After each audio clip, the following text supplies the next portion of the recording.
Facebook once, an atheist sent me a meme. It was a picture of Abraham sacrificing his son on the altar in 2000 BC. Next to it was a photo of a mentally ill woman in 2000 AD. A speech bubble above both of the pictures said, "But I heard a voice telling me to kill my son." If you've been in church, you may know the story of Abraham's offering up his son Isaac as a sacrifice, and how it's held up as the ultimate demonstration of faith. As the story is told in the book of Genesis, God tests Abraham by asking him to offer up his son on Mount Moriah. Without hesitating, Abraham obeys the voice, escorts his son up the mountain, binds him to a stone altar, and raises his knife to kill him. It's a moment that's all the more pertinent given that Isaac was the longed-for son of his wife Sarah. He was a miracle of provision and the means through which God's promises for the nation of Israel were to be fulfilled. It all makes for some shocking reading, doesn't it? Did Abraham imagine the voice he was hearing? And if so, was he a mentally deranged child killer? Or did God really tell Abraham to kill his son? If he did, what kind of God are we dealing with here? The atheist had a good point.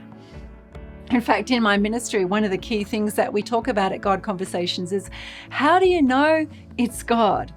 And if someone came to me and said, "I heard God telling me to kill my child," I would very quickly tell them that that is not the voice of God that you're hearing. It's a voice from the enemy. And I would perhaps advise seeing a counselor. You see, the God that we're presented with is seen as a loving father. You may recall the story of the prodigal son, where God welcomes and embraces the prodigal in spite of what they've done. This God that's pictured as the perfect father. And remember too that God stopped the killing. So what's going on here?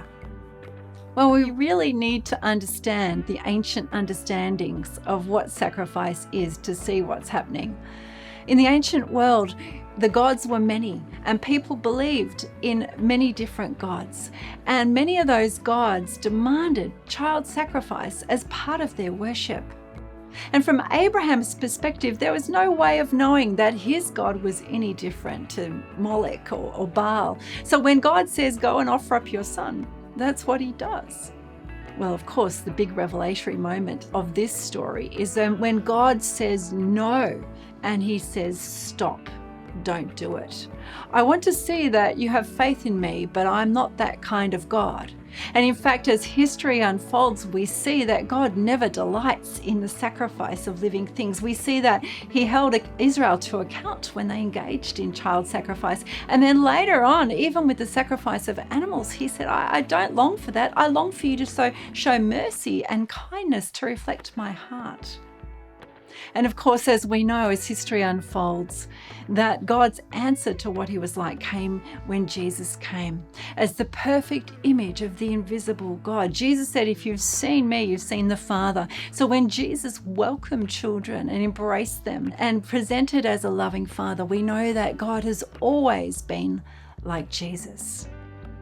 The people under the Old Covenant, people like Abraham, were living in a shadow. And they began to understand what God was like as history unfolded. But now today, we live with clarity. We know the kinds of things that God's voice sounds like. Because when God speaks, it will always be full of love and mercy. It will always produce life. And then it will also call us to live the same way. I had something to say to that atheist today because I know what God is like in Jesus. And as we learn to hear God's voice, we know that his words will always produce love and life in our lives. Hey, thanks for listening to Everyday God Conversations today. If you'd like to hear more about how to hear God's voice in your own life, go to godconversations.com.